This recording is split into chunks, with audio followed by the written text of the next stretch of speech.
Hello, this is Matt from Trail Rider Camp, and we are back out here again at the Montour Trail. Specifically, we're here at mile 14.5, what they call the Quicksilver parking lot, roughly where we left off on our last ride.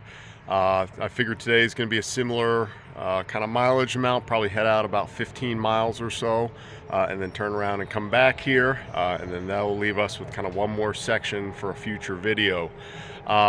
The trail today is going to kind of start off the way it ended yesterday, continued kind of gradual uphill, but there's a lot more kind of rewarding sights. We're going to go over a viaduct, the largest one on the trail, which is pretty pronounced.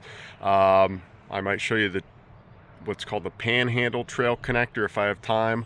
So that's a linkage trail over to a trail that goes all the way in the direction of Weirton, West Virginia, and a lot of people use that as part of a longer tour.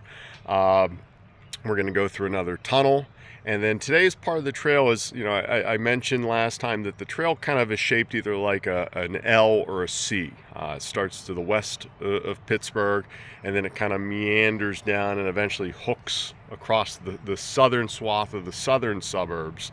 Well, today's part is kind of the part in between, where we go from going north to south to starting to go more west to east.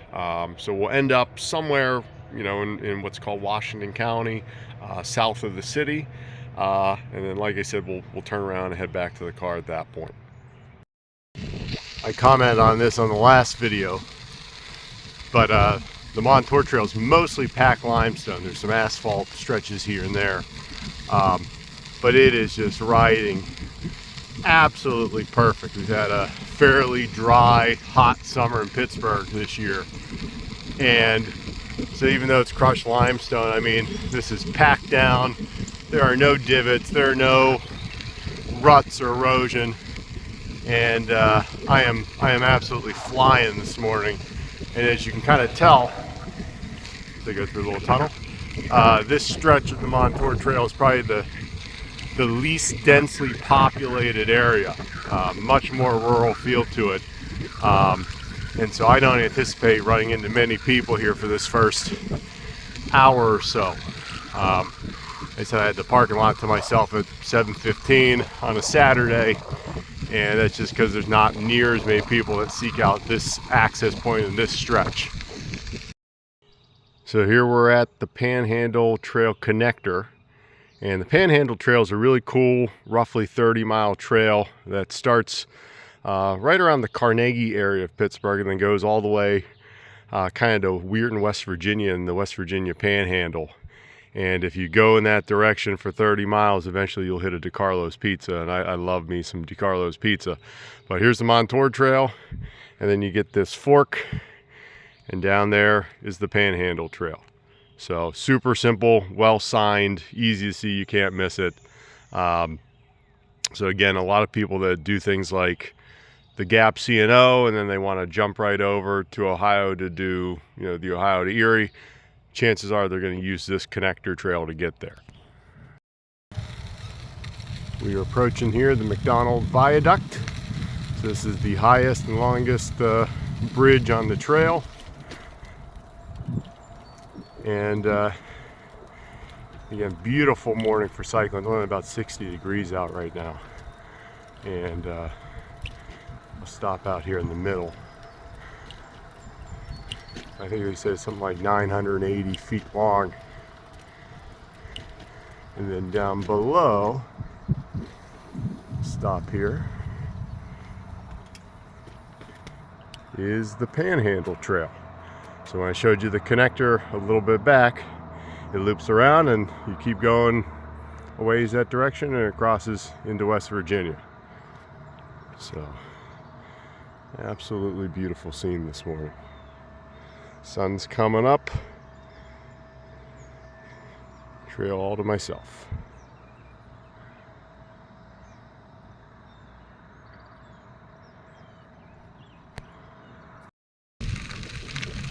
We're about 5 miles into today's ride, so probably around mile 20, and we've stopped going up in elevation, and now it's like easy coasting, and I still have not seen a single solitary person out here.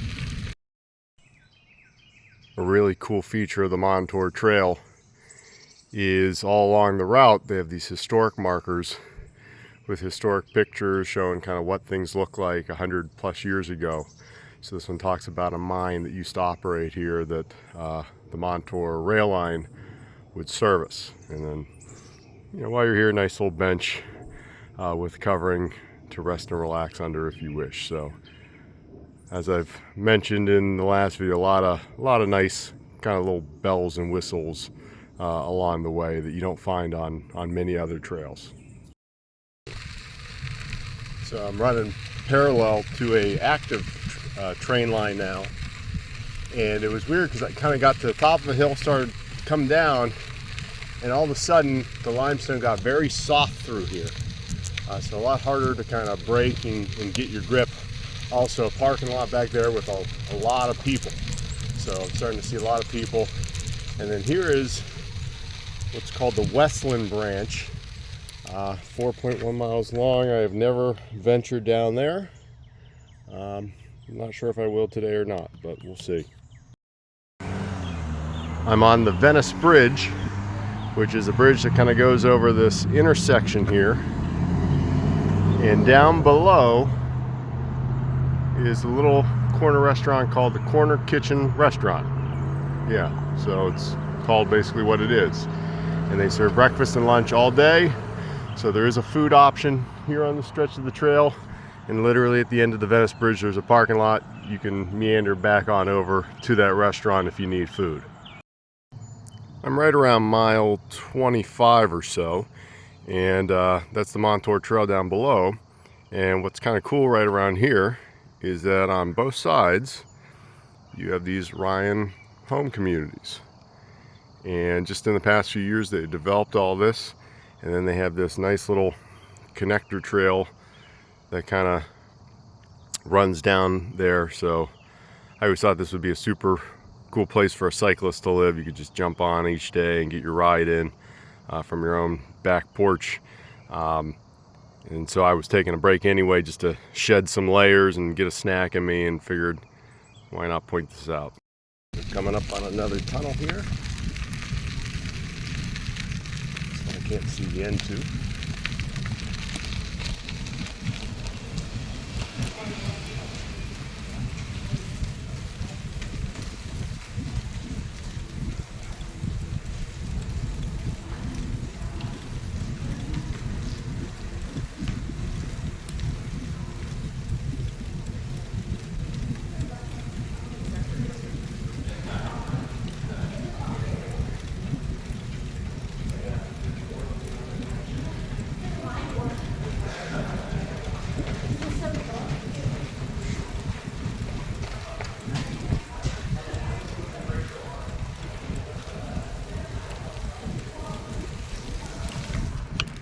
Yeah, much longer tunnel.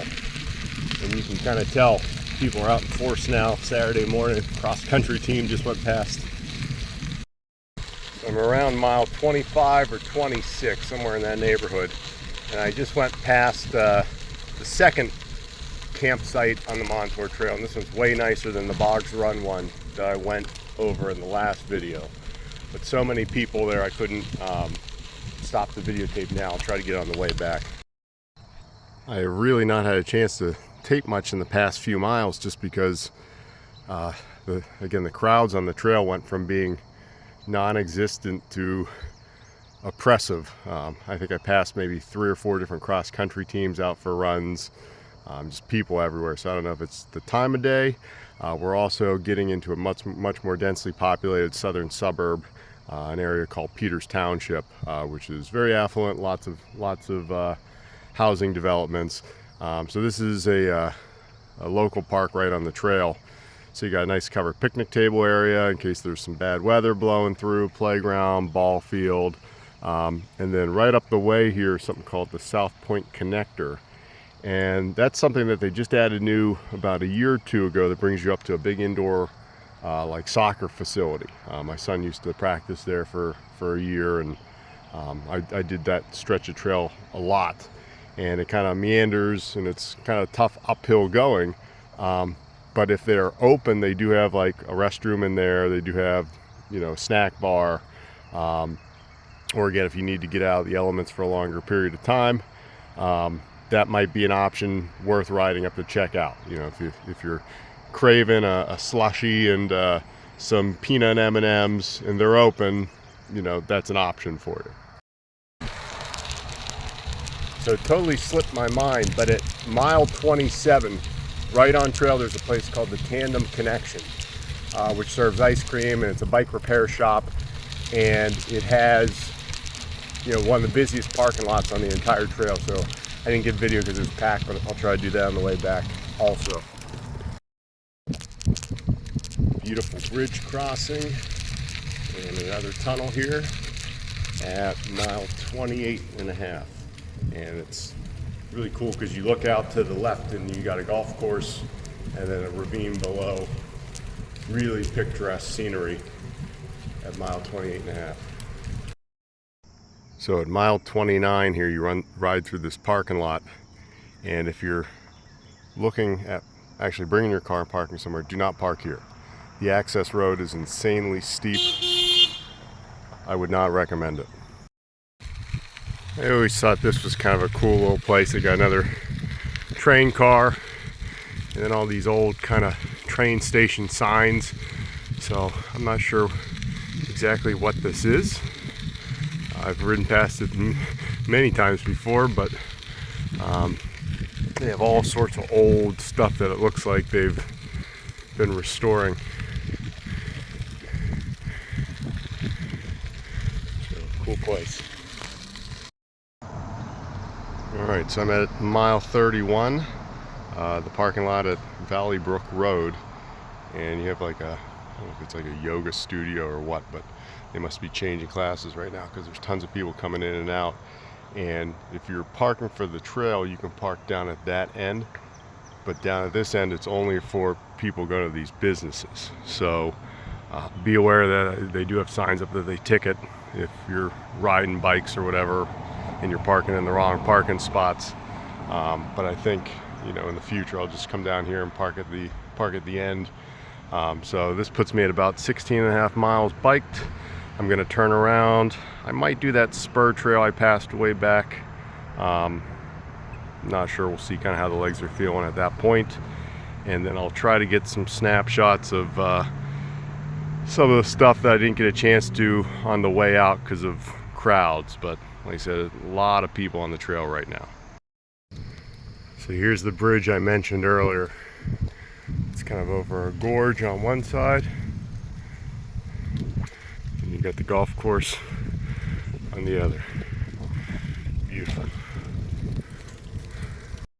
All right, coming up on the madness, which is the Tandem Connection parking lot this morning. And again, this is a great place if you need to get some food or ice cream or a mechanical fix on your bike.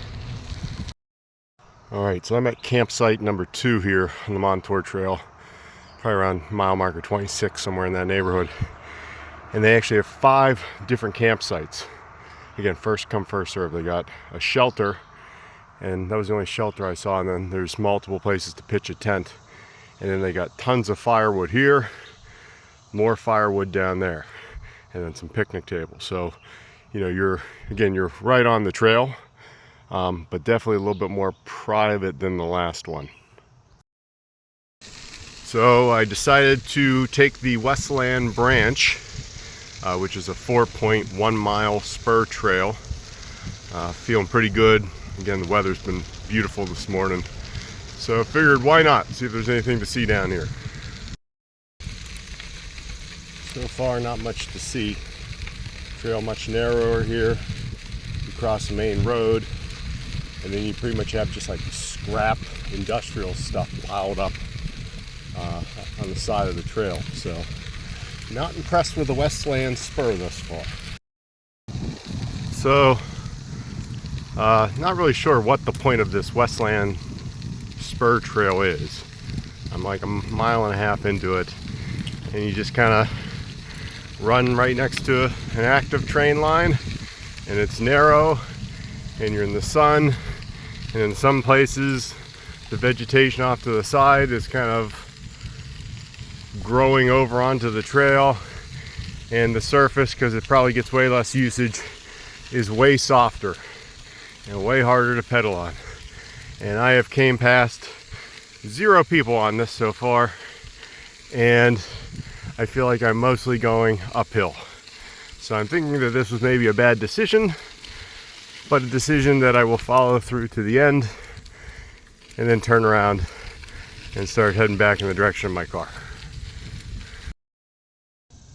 And I'm at the trailhead for the Westland spur here, 4.1 miles from the main route.